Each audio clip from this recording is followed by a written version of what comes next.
Oke, halo anak-anak. Hari ini kita akan belajar tentang pola aktivitas fisik setiap hari. Nah, ini berbeda dengan pembelajaran di semester 1 ya, tentang aktivitas fisik yang bisa dilakukan dengan mudah, yaitu push up dan lain-lain. Tapi aktivitas itu termasuk di dalamnya. Hari ini kita akan melihat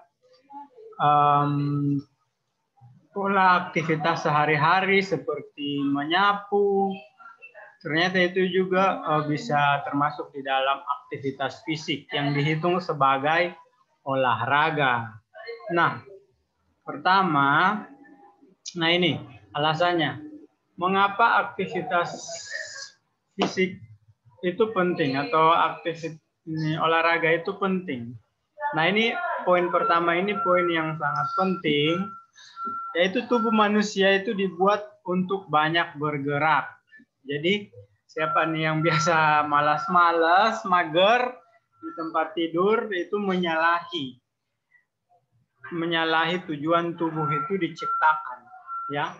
Jadi tubuh kita ini secara biologis juga diciptakan untuk banyak beraktivitas. Lalu yang kedua, aktivitas membuat otot dan rangka tubuh bergerak, denyut jantung meningkat sehingga darah beserta oksigen dan nutrisi bisa disalurkan dengan baik ke seluruh tubuh ya. Jadi kalau berolahraga peredaran darah lancar ya. Jadi tidak mengganggu apapun. Lalu jarang berolahraga membuat distribusi oksigen ke seluruh tubuh terganggu. Dampaknya otot tubuh akan kekurangan oksigen sehingga membuat badan terasa pegal-pegal dan kaku.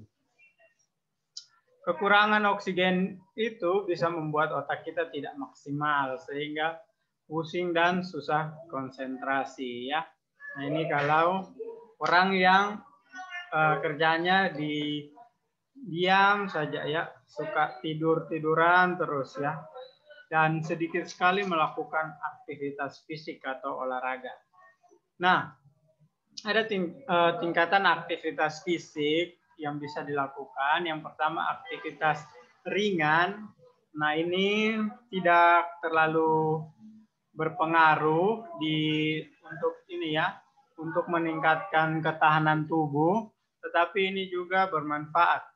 Yang pertama itu berjalan kaki, menyapu lantai, cuci baju, cuci kendaraan, berdandan, duduk, les di sekolah, les di luar sekolah, mengasuh adik, nonton TV, aktivitas bermain PS, bermain komputer, belajar di rumah, dan duduk santai. Nah, aktivitas ini yang menggerakkan tubuh ini bisa digolongkan sebagai aktivitas ringan, tapi ini kurang berpengaruh di ketahanan fisik. Nah, yang kedua itu aktivitas sedang, yaitu berlari kecil, tenis meja, berenang, bermain dengan hewan peliharaan, bersepeda, bermain musik, dan jalan cepat.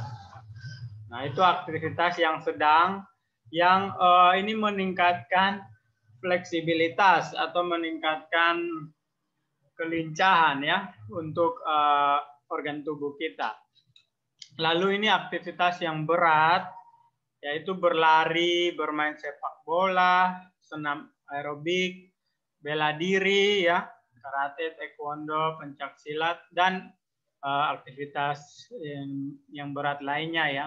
Contohnya mungkin beberapa dari kalian bermain basket ya, dan ada juga yang sering dance, ikut dance Korea, itu juga termasuk aktivitas yang berat jika kalian melakukannya. Tentunya satu lagu dilakukan penuh begitu.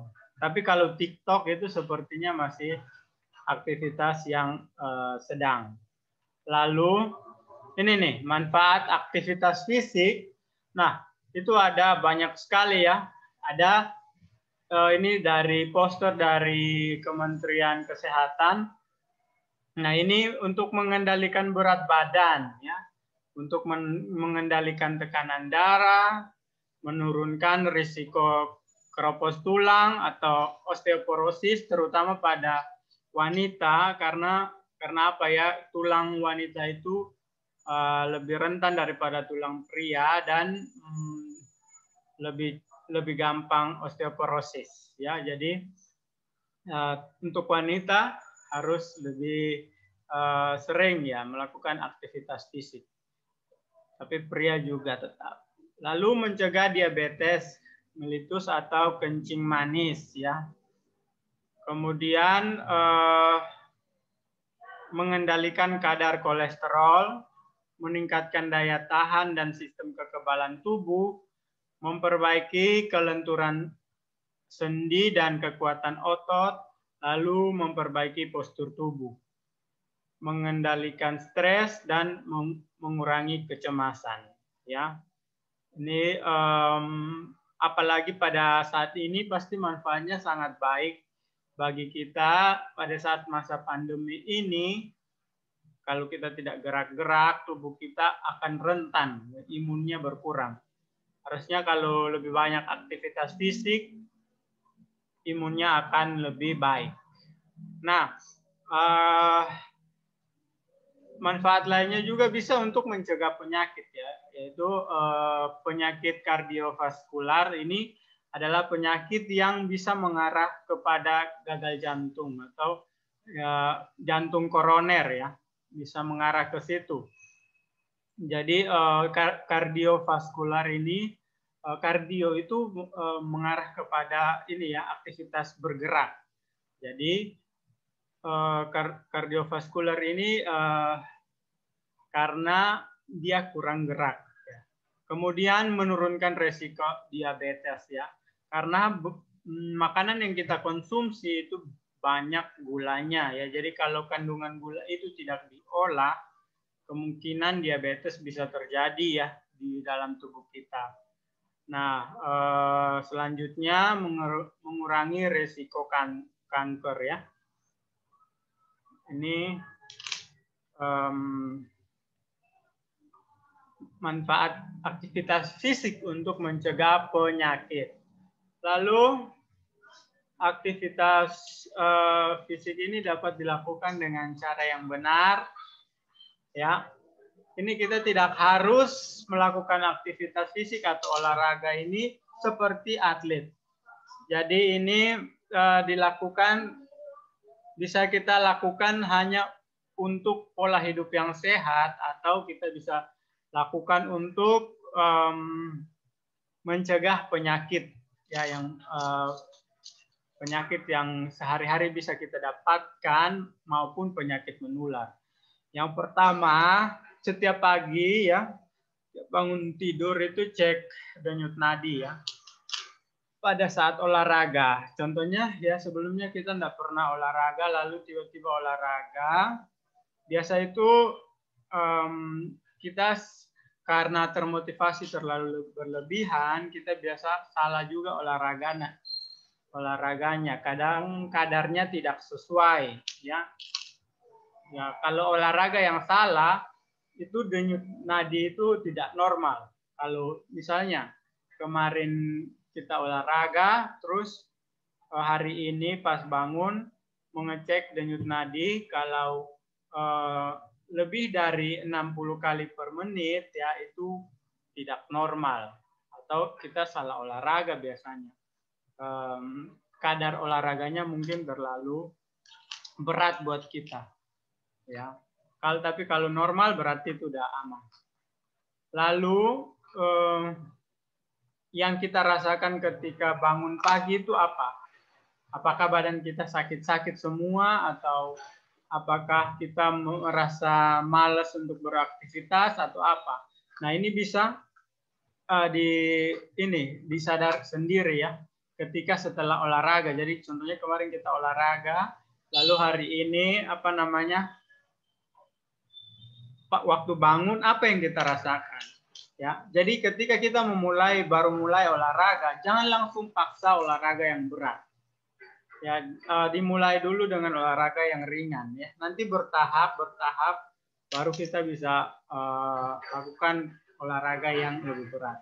Lalu ketiga, lakukan pemeriksaan tekanan darah dan suhu tubuh secara rutin. Ya. Nah, kalau tekanan darah ini tidak tahu ya, periksanya harus ke puskesmas atau gimana. Tapi kalau suhu tubuh ini sudah banyak ya kita dapatkan karena lagi musim penyakit corona, jadi kita sering diukur suhu tubuhnya ya. Nah, berikutnya porsi atau takaran aktivitas fisik atau olahraga. Nah, ini gimana sih harusnya atau berapa lama sih harusnya setiap hari itu kita olahraga. Nah, ini para pakar olahraga ini menyatakan kalau kita itu 2,5 jam saja per minggu itu sudah cukup bagi kita ya untuk berolahraga, lalu ditambah dengan ini aktivitas penguatan otot ya untuk 2 hari. Jadi 2,5 jam ini bukan kita lakukan sekaligus ya. Bisa juga kita bagi menjadi 10 menit per hari kita melakukan aktivitas olahraga sedang seperti berjalan selama 10 menit ya. Nah, kalau kita memang sibuk ya dan tidak memiliki banyak waktu untuk olahraga ya. Nah, jadi kadarnya ini tidak terlalu berat ya. Lalu penyakit yang bisa muncul jika kita tidak atau kurang melakukan aktivitas fisik atau olahraga ya. Ya, jadi yang pertama itu tekanan darah tinggi ya. Tekanan darah tinggi ini juga bisa mengakibatkan ini ya, bisa menyebabkan ini ya, kejang-kejang ya. Kadang juga bisa menyebabkan sampai ini kematian gitu ya. Kemudian sindrom metabolik ya. Ya, itu tentang metabolisme tubuh, lalu masalah kesehatan tulang dan otot ya. Tulang dan otot kita tidak terbiasa bergerak, pastinya akan loyo begitu ya. Lalu berisiko terkena kanker ganas, ya, kemudian sakit jantung, kemudian obesitas, terus diabetes tipe 2, dan juga kita secara psikis atau secara pemikiran juga kita bisa mengalami yang namanya depresi ya. Bahkan ini terkena di psikis kita juga ya, atau secara pemikiran kita juga bisa mengalami masalah jika kita tidak melakukan aktivitas fisik dan olahraga ya. Nah, oke. Mungkin itu saja ya yang dapat kita pelajari tentang aktivitas fisik sehari-hari. Nah, Bapak harap kalian bisa mengoptimalkan setiap aktivitas sehari-hari menjadi aktivitas yang bermanfaat untuk tubuh ya. Jangan kelamaan tidur, jangan kelamaan ya, apalagi tidur terus, main HP jangan kelamaan, di tempat tidur terus, ataupun duduk jangan kelamaan ya. Pokoknya semuanya bisa seimbang ya. Itu ada baiknya ya buat tubuh dan jiwa kalian juga ternyata ya. Oke.